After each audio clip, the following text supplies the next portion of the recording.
총선을 두 달여 앞두고 여야가 공천 작업에 속도를 내고 있습니다. 서울 마포을 출마를 선언했던 김경률 국민의힘 비상대책위원은 불출마 의사를 밝혔습니다. 정치권의 당면 현안, 신지호 전 국민의힘 의원과 함께 얘기 나눠보겠습니다. 신 의원님 어서 오세요. 예, 안녕하십니까. 서울 마포갑 지역구에 예비후보 이제 등록하셨습니다. 네. 현역 의원 3명이 도전장 내면서 국민의힘 내부에서 마포갑이 격전지로 꼽혔습니다. 그런데 최근에 이용호, 최승재 의원 다른 곳으로 지역구를 바꿔서 출사표를 또 던졌거든요. 네. 교통정리가 된 겁니까? 어느 정도 된 거라고 봐야 되겠죠. 이제 이용호 의원님은 이제 서대문 갑으로 옮겼고 최승재 의원님은 광명 갑으로 또 옮겨갔습니다. 그래서 시대전환 출신의 이제 조정훈 의원하고 저하고 남아서 이제 경쟁을 해야 될 것 같습니다. 그런데 제가 12월 말에 예비후보 등록하고 지금 이제 한 달이 좀 더 지났는데 언론에서는 마포 갑이 공천 혈전이다. 할 정도로 치열한 다툼이 예상된다 하는데 그건 이제 언론에서는 그렇게 볼 수가 있는데 제가 현장을 다녀보면요 별로 그런 열기를 느낄 수가 없습니다. 제가 이제 1월 초부터 예비후보 등록하면 이제 당 색깔 빨간 점퍼 이름 새겨져 있는 거 이제 새벽길 출근 인사를 지금 4주를 했고 오늘은 또 해야 되는데 여기 출연하느라고 오늘은 좀 안 될 것 같습니다. 아유, 감사합니다. 예. 그런데 그래도 빨간 점퍼 입고 그냥 바닥을 이렇게 훑고 다니다 보면 좀 파란 점파들 민주당 예비후보들하고는 거의 하루에도 몇 번씩 마주치고 하는데 이상하게 이제 저희 당 후보들은 이렇게 많이 보지 못했습니다. 아, 그렇군요. 네. 근데 국민의힘 의원들이 마포갑에 관심 가졌던 이유가 특별히 있을까요? 그러니까 여기가 2000년대 들어서 5번의 총선에서 저희 당이 오전 1승 4패입니다. 네. 2008년에 한 번 이긴 거 말고는 없어요.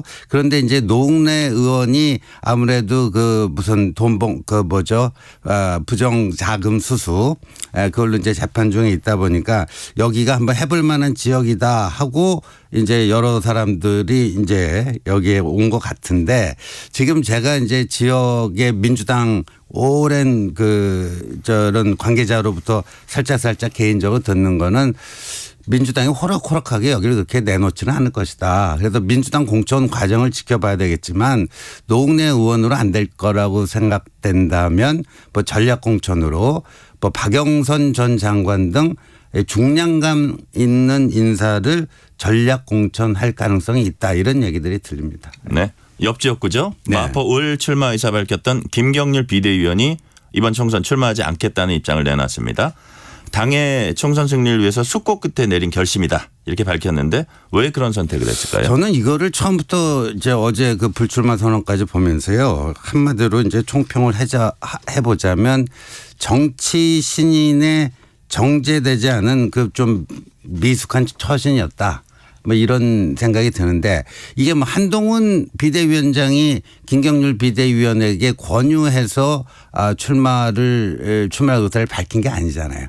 본인이 한동훈 위원장에게 먼저 제안을 해서 그럴 수가 그렇게 할 수 있겠느냐 해가지고 그때 그 서울시당 신년 행사에서 깜짝 발표를 한 건데 예, 본인이 그래서 원해서 그렇게 됐고 근데 그게 본인의 입으로만 끝난 게 아니라 당 대표인 한동훈 비대위원장의 입을 통해서 공론화가 된 거란 말입니다. 그런데 예비후보 등록도 안 하고 공천 신청도 안 하고 뭐 이랬다면은 거의 이건 뭐 용두사미로 끝나버린 거 아니냐. 그리고 그러면 마포을은 어떻게 되는 거냐. 마포을이 그래도 김경률 비대위원장이 오고 한동훈 위원장이 거기 힘을 싣고 있다 해서 제 바로 옆 지역구니까요. 마포을도 이제 뭔가 한번 해볼 수 있겠다 하는 좀 그런 분위기가 좀 올라왔었는데 이렇게 되면 좀 찬물 끼얹는 뭐가 되지 않을까 하는 걱정입니다. 예. 네, 공천 과정에 한동훈 위원장 부담 덜어주려 했다 이제 해석도 나오는데 다만 한동훈 위원장이 내세웠던 운동권 청산론 네. 다소 주춤한 건 아니라는 평가도 나올 수 있어요. 어떻게 보세요? 그 마포을만 봐서는 좀 그럴 수가 있는데 이거는 그리고 이제 불출마 선언 과정에서도 본인이 오롯이 결정했다. 그런데 모르겠어요. 시민운동을 오랫동안 해오다 보니까 어떤 이제 이런 습관이 체질화됐는지는 모르겠는데 이런 문제는 좀 물론 본인의 최종적인 결단이 중요하지만 충분한 좀 당 수뇌부와의 어떤 그 밀도 있는 어떤 교감을 통해서 이루어져야 될 것인데 불쑥 그 출마 선언한 것도 그렇고 불출마 선언한 것도 그렇고 조금 이렇게 조직적인 뭐는 아니다 하는 느낌을 지울 수가 없습니다. 그래서 결과적으로 한동훈 위원장에게 좀 부담을 준 그런 결과를 초래한 게 아닌가 싶습니다. 네. 인사가 만사라 하듯이 선거에 있어서는 공천이 참 중요한 것 같아요. 한동훈 비상대책위원장 성패를 가를 매우 중요한 부분도 이제 공천일 겁니다. 어떤 공천을 해야 선거에서 이깁니까? 뭐 당연히 이제 이기는 공천을 해야 되고 공정한 공천을 해야 되는데 그러면 이기는 공천, 공정한 공천이 뭐냐? 저는 대략 그 지역 유권자의 마음을 잘 읽으면 됩니다. 그러니까 이 과거에 보면 공천 잡음 뭐 이런 것들이 있던 게 그 유권자의 마음과 다른 어떤 그 당내 실력자 권력자들이 위에서 내려꽂는 그런 공천을 했을 때 그런 잡음이 일어나는데 결국 뭐 저는 그런 거라고 봅니다. 네. 대통령실 참모 출신 인사들의 공천과 관련해서 대통령실과 한동훈 위원장 간 갈등이 재현되지 않을까 이런 관측도 일부 있는데요. 반면에 김근식 전 송파병 당협위원장은 바로 이 자리에 이제 출연을 해서 지금 대통령실 출신이라고 유리하게 공천받는 그런 분위기 전혀 아니다 이렇게 전했습니다. 어떻게 네. 보세요? 이건 제가 대통령님께 직접 들은 얘기인데 그 대통령실 출신이다 해서 뭐 특혜나 전략 공천은 없다. 네. 하는 거고 그건 뭐 저뿐만 아니라 여러 사람도 그 확인을 한 걸로 알고 있습니다. 그러니까 대통령실 출신이다 해서 무슨 혜택을 바라거나 그러면은 그거는 좀 잘못된 자세다. 오히려 대통령에게 누가 되는 자세다. 본인이 열심히 바닥을 기고 민심을 얻어가지고 오롯이 본인의 경쟁력으로 이길 생각을 해야 된다. 이렇게 생각합니다. 네. 이원모 전 인사비서관 서울 강남을 주진우 전 법률비서관 하태경 의원 떠난 부산 해운대 갑 이렇게 네. 출사표 던졌는데 여긴 여당 입장에서는 우세 지역이에요. 네, 우세 지역이고 또 둘 다 하필이면 또 검사 출신이고 저도 이제 그 윤석열 후보 캠프에서 참여했던 사람이지만 그때 초기 멤버들입니다. 두 사람 다. 그런데 이게 이제 그 지역에서 경쟁력이 있는가 없는가가 중요할 텐데 근데 서울 강남을이나 부산 해운대 갑은 이른바 그 공천만 받으면 특별한 하자가 없으면 다 되는 지역이다. 이렇게 정평이 나 있지 않습니까? 그래서 이거는 요 지역구 자체만 놓고 볼 게 아니라 잘못하면 이게 이제 검사 공천 윤심에 의한 검사 공천이라는 프레임을 이제 상대 진영에게 제공해 줄 수도 있는 굉장히 민감한 거거든요. 그래서 이거는 굉장히 좀 정무적으로도 깊이 있게 판단하고 전략적인 판단이 좀 있어야 되지 않을까. 근데 이 두 사람 다 내가 뭐 대통령의 측근이었으니까 돼야 된다. 이런 자세는 아까도 말씀드렸지만 굉장히 잘못된 자세입니다. 당 차원에서 이제 고민이 있을 수 있겠네요. 네. 반면에 원희룡 전 국토부 장관 인천 계양을, 박민식 전 국가보훈부 장관 서울 영등포을, 이영 전 중소기업 벤처부 장관 서울 중성동을 이른바 험짓했겠습니다. 당선 여부 떠나서 이런 부분들이 국민에게 좀 어필을 할 수 있을까요? 저는 뭐 가장 어필했던 거는 원희룡 전 장관이 이제 이재명 대표 한번 결전을 치르겠다 하고 한 게 이제 가장 화제성도 있고요. 또 울림도 있고 그런 거고 박민식 전 장관도 이제 뭐 86 운동권의 대표적 인물인 김민석 의원하고 삼선 의원하고 한번 겨뤄보겠다. 네. 이런 것들이 저는 필요하고 또 이렇게 돼야지 이게 총선이라는 게 각각의 이제 지역구에서는 후보자들은 본인 당선이 1차적인 과제겠지만 혼자만 잘 되는 결과라는 게 쉽지가 않습니다. 다 연결돼 가지고 전체적으로 이제 인근 지역구에도 영향을 미치면서 분위기를 만들어 가야 되는데 그런 점에서는 저는 이건 굉장히 고무적으로 보고 있습니다. 네. 야당이 정권 심판론에 국민의힘은 운동권 심판론 내세우고 있습니다. 이번 총선의 시대 정신 뭐라고 보세요? 저는 이제 정권 교체를 넘어서 정치를 교체하는 게 이번 총선의 시대 정신이다 이런 생각이 듭니다. 정권은 교체됐는데 낡고 병든 우리 정치, 여의도 정치는 그대로 온전하고 있다. 그런데 이거를 정치 교체를 하려면 일단 이 보수 정치 세력부터 거듭나고 혁신을 해야 된다. 그 거듭나고 혁신된 보수 정치 세력이 이제 민주당의 주류인 86 정치, 이거는 뭐 특권 정치라는 표현도 쓰는데 저는 좀비 정치라는 표현을 쓰고 싶습니다. 왜냐하면 이미 시대적 수명을 다 했고 이미 역사의 뒤안길로 퇴장했었어야 되는 그런 존재인데 아직도 남아서 이렇게 하는 점에서 이제 좀비 정치라고 보는데, 그러니까 보수 혁신을 통해서 86 좀비 정치를 청산하는 정치 교체, 이게 이번 총선의 시대 정신이라고 봅니다. 네. 국민의힘이 민생 공약이나 정치 개혁 공약 등을 잇따라 내놓고 있습니다. 총선 승리를 위한 핵심 공약 어떤 게 필요하다고 보세요? 우리 뭐 K컬처 이런 거는 뭐 이제 세계 인류 아닙니까? 네. 세계 인류인데 한국 정치는 뭐 진짜 뭐 사류 정치다, 뭐 사류다 이런 말이 나올 정도로, 그런데 일단 정치를 좀 제대로 발전시키려면요, 이 메시지가 좋아도 메신저에 대한 사회적 신뢰가 없으면 암만 좋은 얘기를 해도 이제 그 심히 안 실리는 것처럼 지금 한국 정치가 그렇게 돼 있거든요. 그래서 네. 이 제일 시급한 게 이제 정치권에 대한 국민적 신뢰 회복이다 이런 건데, 그렇다면 보수 정치 세력이 해야 될 건 뭐냐면 보수주의 그 정치 철학에 뭐 작은 정부라는 게 있지 않습니까? 네. 작은 정부, 큰 시장, 큰 시민사회 뭐 이런 건데, 작은 정부라는 게 저는 그 말을 좀 이렇게 권력 다이어트라고 하는 키워드를 한번 만들어 봤는데, 권력 다이어트는 뭐냐? 권력은 확 줄이고 매력을 늘리는 이런 식의 권력 개혁을 해야 되는 건데, 그러니까 영어로 얘기하면 하드 파워는 확 줄이고 소프트 파워를 늘리는 이런 식의 이제 권력 다이어트를 해야 되지 않을까. 근데 저는 제가 이제 4가지가 중요하다고 생각해서 이제 저의 그거를 내걸었습니다만, 하나는 특권을 사용하지 않겠다. 불체포 특권, 면책 특권 절대 사용하지 않겠다.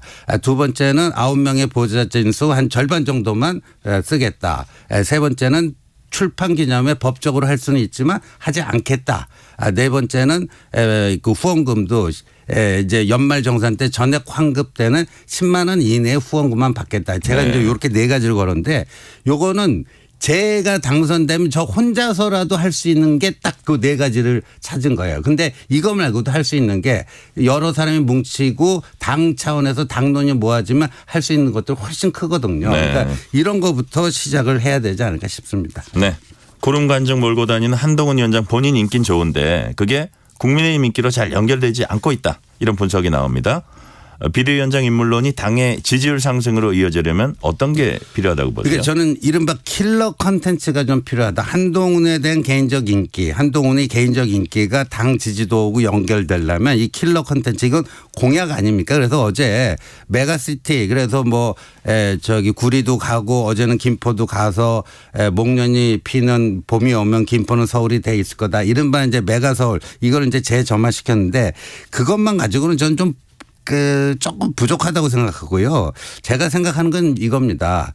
지금 작년에 법이 다 통과돼 갖고요, 국회의사당 세종의사당이 만들어지게 지금 다 법이 다 통과돼 있습니다. 네. 그래서 이게 한 2030년 정도 될 것 같은데요. 세종의사당이 오픈하는 게 지금 16개 국회 상임위 중에 11개가 옮겨가게 돼 있습니다. 그다음 의원 사무실 있잖아요. 의원회관 사무실도 옮겨가게 돼 있습니다. 그래서 그때 되면요, 여기 여의도에는 한 5개 상임위하고 국회의장실하고 사무처 일부 기능이 남게 되는 거예요. 그러면 이제 행정부가 분할된 데 이어서 이제 국회마저도 분할되는 거 아닙니까? 그래서 저는 그러지 말고 아예 국회를 통으로 이전해야 된다.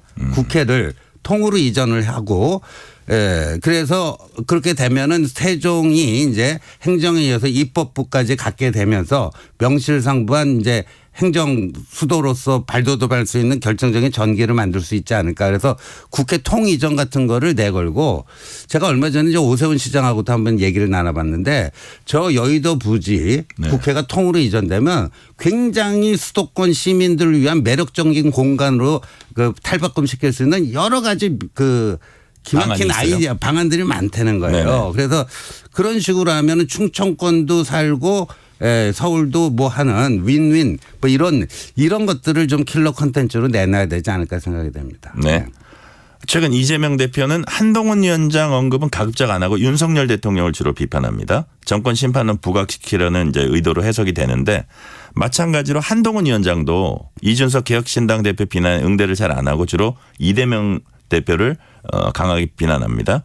국내 입장에선 한동훈 대 이재명 구도로 가면 승산이 있다고 보는 건가요? 보통 이제 정치학자들, 선거 전문가들이 대선과 총선의 그 성격의 근본적 차이가 총선의 경우에는 과거에 대한 평가, 그래서 회고적 투표 성향이 강하게 나타나고 대선의 경우에는 미래에 대한 투자, 그래갖고 이 전망적 투표 성향이 강하게 나타난다. 그런데 이게 윤석열 대 이재명 구도에서 한동훈 대 이재명 구도로 바뀌면요. 네. 그게 좀 성격이 바뀌어 버리는 거예요.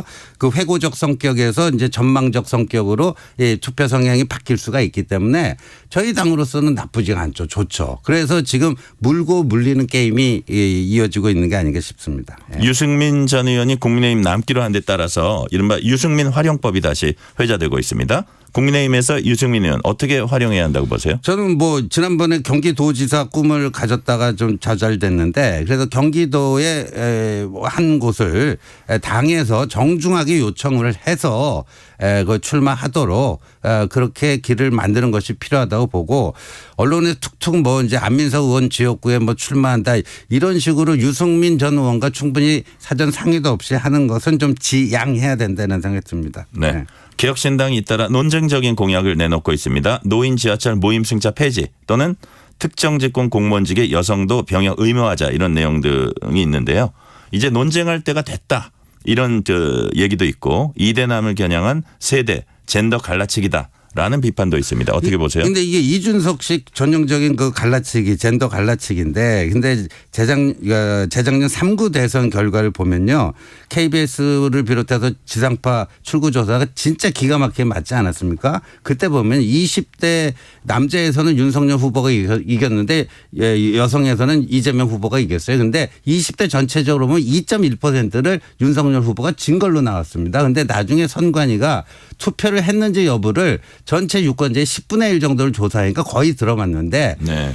이 이른바 20대 여성의 투표율이 20대 남성보다 9%나 높게 나왔거든요. 이걸 종합해 보면요. 20대에서 10% 이상 진 거예요. 그때. 그러니까 이준석식의 젠더 갈라치기가 플러스가 되기는커녕 마이너스가 됐다. 하마터면 3구 대선, 재작년 3구 대선이 이준석 때문에 떨어질 뻔한 그런 위기였다 하는 점에서 이 문제는 저희들은 그렇게 보고 있습니다. 네.